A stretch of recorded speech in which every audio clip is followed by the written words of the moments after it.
നിൽക്കണം.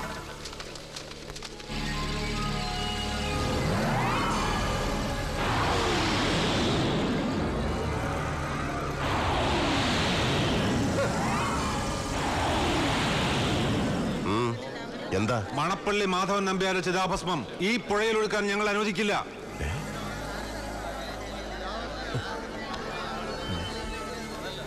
ആർക്ക് വേണം നിന്റെ അനുവാദം? മുമ്പിൽ ഇത് മാറിക്കണം. നടക്കില്ലെന്ന് ഞങ്ങൾ പറഞ്ഞാൽ അതിന്റെ അർത്ഥം നടക്കില്ലെന്ന് തന്നെയാ. മണപ്പള്ളിക്കാർക്ക് അതിൽ സംശയം വേണ്ട. എന്ത് ധിക്കാരമാണ് ഇത്? ഭാരതപ്പുഴ എന്താ നിന്റെ തറവാട് സ്വത്താ? മണപ്പള്ളി മാധവൻ നമ്പ്യാർ എന്ന് പറഞ്ഞാൽ ആരാന്നാടാ നിന്റെ ഒക്കെ വിചാരം? മഹാത്മാഗാന്ധി എന്ന് കേട്ടിട്ടുണ്ട്, അതിലും വലിയ ആളല്ലല്ലോ. ഭാസ്കര, നിന്റെ അനിയനല്ലടാ ഇവൻ. എടാ അടിച്ചതല്ല വീട്ടിൽ മതി, ഇവിടെ വേണ്ട. എവിടെയോ പോലീസുകാര് പിടിച്ചു മാറ്റാൻ പറയും. Sudheeran sir Kannur S P അല്ലേ? ഇവിടെ ഒഫീഷ്യൽ പവർ ഒന്നുമില്ലല്ലോ. എന്റെ അച്ഛന്റെ ചിതാഭസ്മം ഈ പുഴയിൽ ഒഴുക്കാൻ എനിക്ക് ഒരുത്തന്റെ അനുവാദം ആവശ്യമില്ല. തടയാനങ്ങ ശ്രമിച്ചാൽ തടയാൻ ശ്രമിക്കുകയല്ല, തടഞ്ഞിരിക്കും. മണപ്പള്ളി മാധവൻ നമ്പ്യാർ ഈ നാടിന് വേണ്ടി എന്ത് ത്യാഗം ചെയ്തിട്ടാ ഈ എഴുന്നള്ളിപ്പും രഘുപതി രാഘവപാടി ഭജനയും? വള്ളുവ നാട്ടിൽ കോൺഗ്രസ് പ്രസ്ഥാനം പിറവി കൊള്ളുന്ന കാലത്ത് ബ്രിട്ടീഷ് പോലീസിന്റെ ഏറാമൂളിയായിരുന്നു അയാള്. ചാരൻ, ഒറ്റുകാരൻ, കോൺഗ്രസ് പ്രവർത്തകരെ തെരഞ്ഞു പിടിച്ച് തല്ലിച്ചതയ്ക്കുന്ന പോലീസ് സംഘത്തിന്റെ വഴികാട്ടി. പിന്നീട് ഖദറിട്ട് നേതാവായി നാറിയ രാഷ്ട്രീയ കളികൾ കൊണ്ട് കോടികൾ സമ്പാദിച്ച അഴിമതിക്കാരൻ. ഇപ്പൊ മരിച്ചപ്പോ കേരള രാഷ്ട്രീയത്തിലെ ഭീഷ്മാചാര്യൻ എന്നൊരു തലപ്പേരും. ശകുനി എന്നാണ് പേര് വിളിക്കുന്നത്. കേരള രാഷ്ട്രീയത്തിലെ ശകുനി ആചാര്യൻ.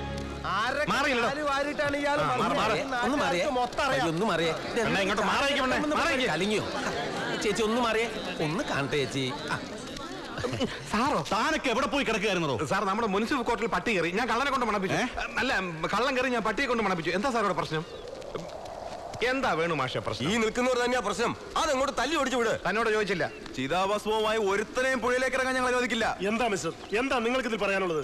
അവരിങ്ങനെ സ്റ്റേനായിട്ട് പറയുമ്പോ നമ്മൾ എന്ത് ചെയ്യാനാ? അപ്പോ ഞങ്ങൾ തിരിച്ചു പോണമായിരിക്കും. അപ്പൊ ഞങ്ങളുടെ ജോലി കുറയും, ഞങ്ങൾക്ക് ഞങ്ങളുടെ പാട്ടിന് പോവുകയും ചെയ്യാം. തനിക്ക് വന്ന പോലെ പോവാം. ഇത് ഞങ്ങൾ കൈകാര്യം ചെയ്തോളാം. ഭാസ്കര, ഒരു സംഘർഷം ഒഴിവാക്കുന്നതല്ലേ നല്ലത്? താൻ തന്നെ പാട്ടിന് പോടോ. എന്നാ പിന്നെ വാസുദേവ, നിന്റെ പിള്ളേരെയും കൂടെ വിളിക്ക്. എല്ലാരും വരടാ. നിൽക്കട്ടെ. കയ്യൂക്കിന്റെ ബലത്തിലാണ് മുന്നോട്ട് പോകാൻ ഉദ്ദേശിക്കുന്നതെങ്കിൽ ഞങ്ങൾക്കൊരാളോടൊന്ന് സംസാരിക്കണം. ആരോ ഒരുത്തൻ നിന്റെയൊക്കെ പിന്നിലുണ്ടെന്ന് ഊഹിച്ചിരുന്നു. എവിടെയാ വിളിക്കേ?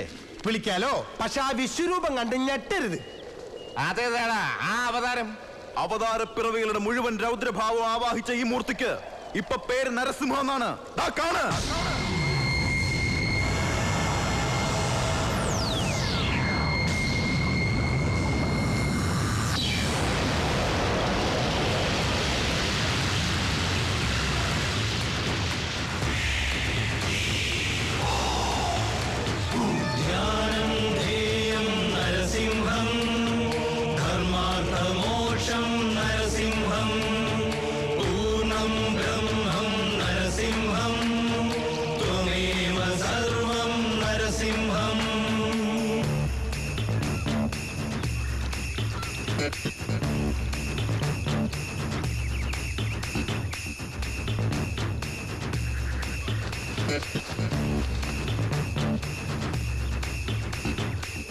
പവിത്ര, ഒരു മകന്റെ ധർമ്മമാണ് അച്ഛന് യഥാവിധി അന്ത്യകർമ്മങ്ങൾ ചെയ്യുക എന്നത്.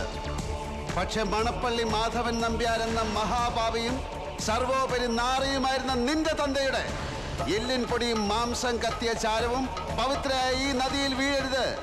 അത് കളങ്കപ്പെട്ടു പോവും.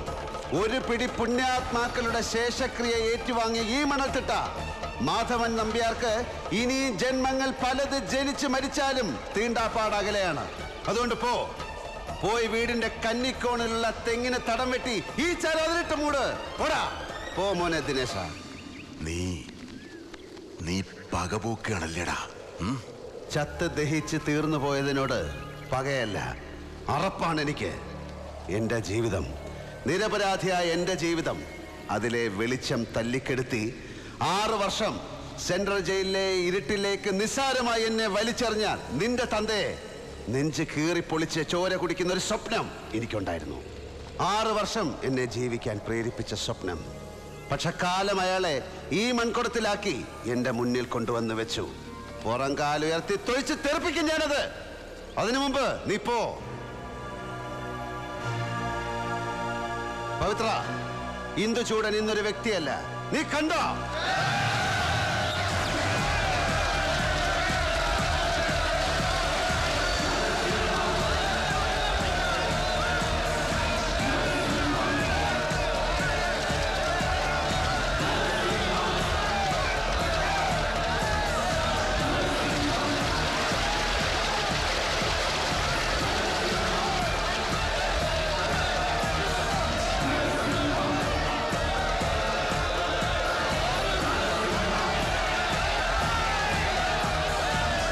നിനക്ക് ജയിക്കാനാവില്ല.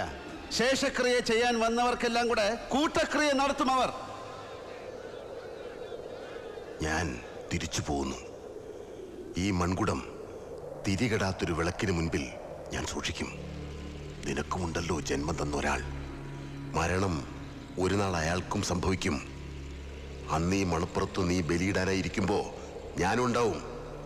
ഈ മൺകുടത്തിൽ അവശേഷിക്കുന്നത് ഇതേ പുഴയിൽ ഒഴുക്കാൻ. മോനെ ദിനേശ, അതിമോഹമാണ് അതിമോഹം. എന്റെ അച്ഛന്റെ ചിത കത്തുന്ന കാലം വരെ നിനക്കായുസുണ്ടാകും എന്ന മോഹം. അത് തെറ്റായിരുന്നു എന്ന് ബോധ്യപ്പെടുമ്പോ നീ വാ. അച്ഛന്റെ കാൽവരലിലെ 2 or 3 നഖം വെട്ടിത്തരാൻ ഞാൻ കൊണ്ടുപോയി ചന്ദനമുട്ടിയിൽ വെച്ച് കത്തിച്ച് ആശ തീർക്കാം. നിനക്ക് ആശ തീർക്കാം. 6 വർഷത്തെ ഇടവേള കഴിഞ്ഞ് ഇന്ദുചൂടൻ വന്നിരിക്കുന്നു. പുതിയ കളികൾ കാണാനും ചിലത് കാണിച്ച് പഠിപ്പിക്കാനും. നീ പോടാ മോനെ ദിനേശ.